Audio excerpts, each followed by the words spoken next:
Okay, we are going to be solving quadratics by factoring. So on Monday we factored. I think it's really cricket. So we learned how to factor these. What we're going to do is now actually solve.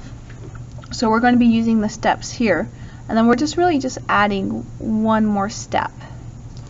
So if you look at this, it's the same. Steps 1 through 3 of factoring. So first we're going to make sure our equations are set up as x squared plus bx plus c equals 0. So yesterday we didn't have any equal signs, so we weren't solving, we were just factoring.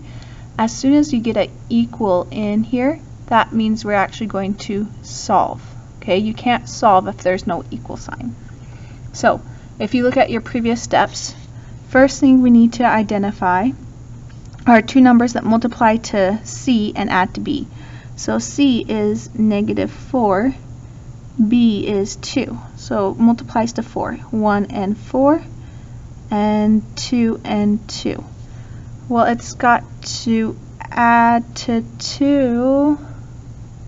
Well, this is embarrassing, guys. This actually doesn't factor. Change this to a 3, please. Sorry about that. I totally messed up. That is so embarrassing. Okay, we're over it. So x squared plus 3x minus 4. Hopefully you're watching the video, or else this won't make much sense. So it has to multiply to -4 and add to 3. Well, if it has to multiply to -4, one of these have to be negative. So if it has to add to a positive 3, we know no matter what, if one of these is negative, it's 0, so it's going to be this. So it's going to be -1, +4. That's going to give me that 4 plus -1 is 3, and the -1 times 4 is -4. Then what we did is we did x minus 1, x plus 4. Okay.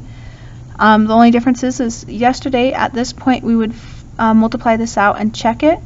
Today, because it's equal to 0, we're going to do a few more steps. So in step 2, we're going to set each one of your factors equal to 0. So here's one factor, here's another factor. So I'm going to say x minus 1 equals 0 and x plus 4 equals 0. The reason we could do this is because it's equal to 0. And when something's equal to 0, if we had a times b equals 0, well, we know anything times 0 is 0. So that has to mean that a is 0 or b is 0. Because we don't know which one it is, we solve for both. So if we have ever two things being multiplied together that equal 0, one of them has to be 0. So we set each one equal to 0. Then we solve. So we're going to add 1. So x equals 1. On the second one,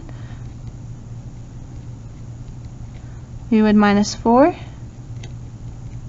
So my two answers are x equals 1 and x equals -4. So what we're going to do is we're going to check these. The way we check them is we plug them back into the original equation. So if x equals 1, I'd have 1 squared plus 3 times 1 minus 4 equals 0. So that'd be 1 plus 3 minus 4 equals 0. 4 minus 4 equals 0. 0 equals 0. So we know 1 is for sure an answer. If we try x equals -4, -4 squared plus 3 times -4 minus 4 equals 0. -4 squared is -4 times -4 is 16. I don't know, you don't need those parentheses, they just ended there. Minus 12 minus 4. So it's 16 minus 12 is 4 minus 4. And we'd get 0 equals 0. Okay? So same thing as Monday, we just add this additional few steps. Checking your solutions is not required in your homework, but it's a good thing to know how to do. Okay? Let's look at example 2. So first, make sure it's x squared plus bx plus c equals 0.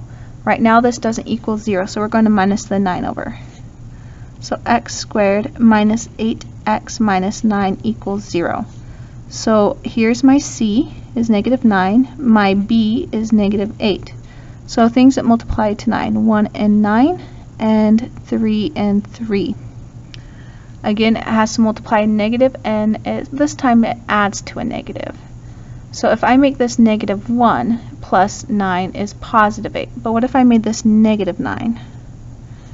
So my answer is going to be x plus 1, x minus 9. And when I say my answer, I mean my factors are x plus 1, x minus 9 equals 0. So if we set each one of those equal to 0, we'd get our two simple equations. Minus 1, x equals negative 1.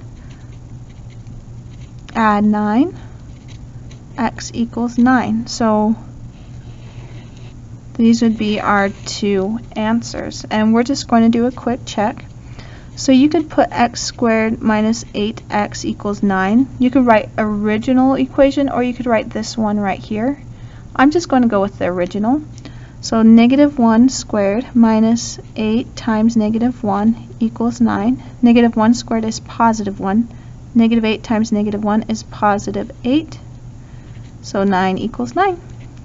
Okay, so if I put in my other one, 9 squared minus 8 times 9 equals 9. So 9 times 9 is 81, minus 9 times 7 is 72.